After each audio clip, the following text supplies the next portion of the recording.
Fourth try is a time. What? It's a little early in the morning for me to be thinking, but good morning, you beautiful people. Hi, Guinness. Everyone say hi, Guinness. Hi, Guinness. He's here to help me review Dr. Sleep for you. Just a quick announcement. I know I kept saying later in the week, but today, beautiful people, I'll be posting a new review for my American superheroes theme for November. Did I say any of that right? Doesn't sound like it, but we're gonna go with it.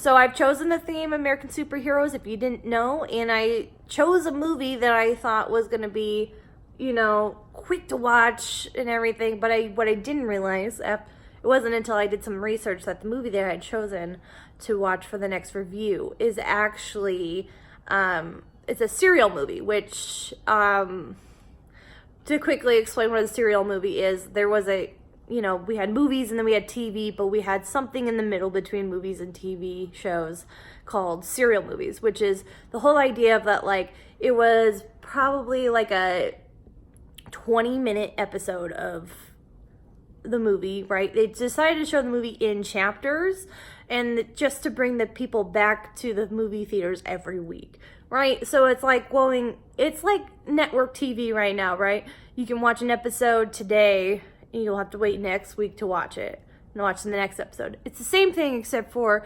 movie serials wanted you to go to the movie theater because it was actually a movie in their minds, because they didn't have TV yet, because it was the 30s. All right. So I'll give you a little bit of history on that, a little bit more further in depth between serial movies and about how it all goes together. And I'm not talking about serial killer movies, in case that's what you thought I was doing, because the answer is no. That's a different theme for a different month. But I wanted to hop on real quick and tell you what I thought about Dr. Sleep. So I went and saw Dr. Sleep over the weekend. It is the opening weekend. And as many of you know, one of my favorite movies of all time is The Shining. Now, I have known through research, sorry, my hand is getting tired, and we're gonna go right here for a minute. Sorry, that distracted me for a minute. We all know that Stephen King himself had an issue with The Shining, the movie, and I realized why after watching the 90s TV series of The Shining. Is because it ended differently. It ended completely differently than what the book ended. And not only that, it was just it was a little bit different all the way around. So I think he had some reservations about Dr. Sleep. He even wrote in an article, he didn't write in an article, he was quoted in an article saying that he purposefully wrote Dr. Sleep in a universe where the Overlook Hotel was destroyed. And I think it's because he was trying to distance himself from the Kubrick movie, which I get it. What he said about the Kubrick film is actually fairly accurate, to be honest. Stanley Kubrick, a great director, one of the greatest directors of all time. However, he was more focused on the aesthetics of the hotel and the aesthetics of the actual film itself, to the point that, you kind of get lost. The whole idea of the movie gets kind of lost. We know it's a supernatural thing. We know it's the house. It's the hotel that's taking over Jack Torrance. But the TV series doesn't, obviously. In the book, it tells you more about The Shining. It tells you more about what it is, how it affects people, and how Danny is, can use his shining, and how special Danny actually is. Okay, bye, Guinness. Rude. I thought we were doing a joint. Sorry for the bedhead. I thought I had it tamed. Okay, so I went and saw Dr. Sleep, right? Now, I knew it was a sequel, but I didn't know actually the extent to how much of a sequel it was. But I took my friend Sam with me, as she's read both books. She's either read both books or, yes, she has. She's read both books, and she absolutely loved Dr. Sleep, and she's like, oh, I want to go see that. So we went and saw it. My first impression of it is that it is really good. First of all, you can't go wrong with Ewan McGregor. I'm sorry. You're talking to one of his greatest fans. I'm just kidding. I don't know the greatest fans. But there's nothing that man can't do. I mean, like, he's very talented, and I think he brought a lot into the character that is Danny Torrance. And if you don't really know quite what the premise is, right? Danny Torrance obviously has The Shining. He's got supernatural abilities. And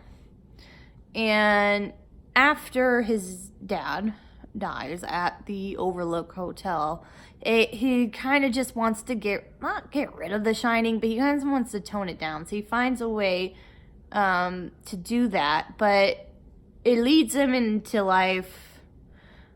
It leads him into a life of just torment and some real deep-seated issues, to the point that, like, he finds happiness at the bottom of the bottle. You know what I'm saying? So he kind of follows the same footsteps as his father. Even going to the point of, like, oh, here's AA, right? He himself finally went to AA. And now he's gotten to a point in his life where he's met another person with The Shining. And also knows that there's people, we'll use that term loosely, people who are seeking these special abilities, people who have these special abilities because they want to eat their steam, aka they want to eat their soul. And yeah. And so apparently if you have The Shining, your soul is actually very powerful, and it can make people super powerful and live a little bit longer. So there's that. And switching my arms again because I got tired. Oh, sorry about that. Guess doesn't want to join me again. It's fine. Anyways, so with that premise of the movie,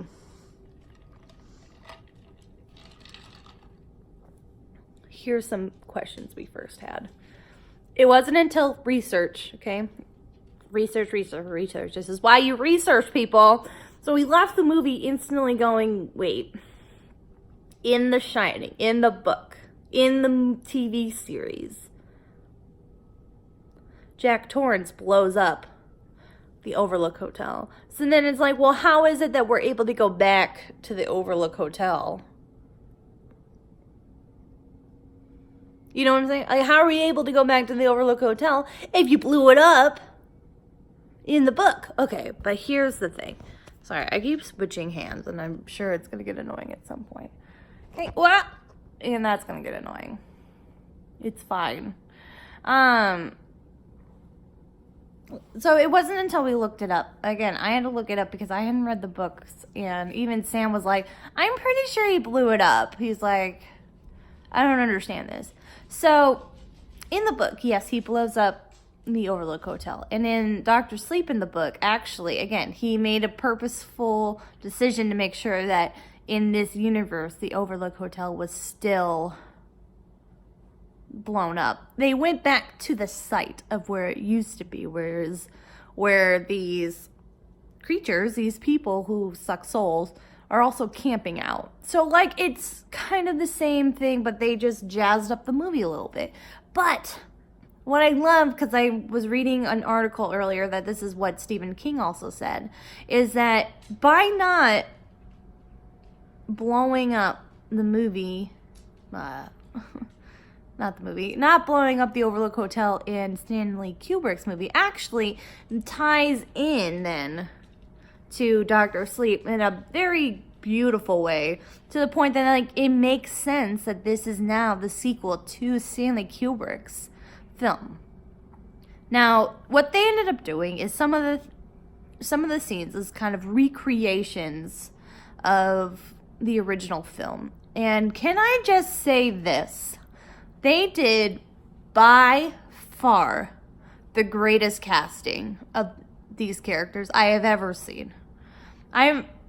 This girl, sorry, I should call her a woman. This actress who played Shelley Duvall's character in the original had her voice down to a T that like couldn't even tell that it wasn't the same person until you looked at her. They obviously can't look right? They can't look exactly like the actors, but they look just enough where you're all like, oh, okay, I see what you're doing here. And even the guy they casted to be Jack Nicholson's character, they got his hair just right, and everything was just so great, to be honest. It was great. Did I have any issues with this movie? No. I'm like trying to think. Did I have any? No. This movie's just like a real good suspense movie, which is why I love all Stephen King movies. I have yet to find a Stephen King movie I went, well, that was strange. But I also haven't seen all of those, aka maybe a different theme for a different month. We'll see. Let's not get carried away. No pun intended. Anyways, I love Dr. Sleep. If you like The Shining, you will love Dr. Sleep. Yeah, of course, it's got some jump scares and it's got some creepy characters, aka the woman in the tub is back. I'm sorry to say, but she is back in full force. So, you get to look forward to that. It was just a great movie, and I just think it was the perfect sequel to the movie in the 80s. Like, it is perfect, it is seamless. You can watch one right after the other and get a seamless storyline, which is why I think Stephen King was actually really happy with it, is that because the movie, the original Shining, was just so different from what his book was. He was just really unhappy with it. But I think with what Mike Flanagan was able to do with Dr. Sleep, and to be able to connect it back to the original movie, I think to Stephen that was the greatest thing that could have ever happened. Because you can't make a Dr. Sleep movie where there is no Overlook Hotel, because then you're like, well, are you going to redo The Shining then? But then it's like, we've done it twice. We did the one in the 80s and we did the TV series in the 90s. I don't think they're going to do it again. I think it's a classic. And if you do redo it again, I'm going to get on here and tell you to knock it off. It's good on its own. Let me see. Can I get in here? Get us, what'd you think of the movie? Yes, I don't know. I wasn't invited. Movie theaters don't allow dogs. What do you want me to do about it, man? What do you want me to do about it? Anyways, I just wanted to hop on real quick and give you a few thoughts of what I thought of Dr. Sleep. Go see it. It's in theaters now. It will be worth the, I don't know, how much are movies these days? Like $12. It's worth the $12. Well, let's be real. It's like $50 plus, with snacks. So it's worth $50. So thanks for listening. Feel free to go onto Facebook and like my Facebook page, Lisa Lee's I almost said music reviews. No, Lisa Lee's movie reviews. And I'm trying to do more videos this month, but we'll see, since I am doing this video from my phone today, since I've misplaced my camera. I'm sure it's in my house somewhere, but I just gotta find it first. Again, thank you for listening for this review. Watch out later on my blog page, which is, unfortunately, it's still shocksmoviereviews.wordpress.com. We're working on that. We're working on the website part of it. So go there for the next review on our American Superhero Month. And I hope you like this review. Like, comment, and subscribe. Guinness, you want to say anything? and gross. Okay, bye.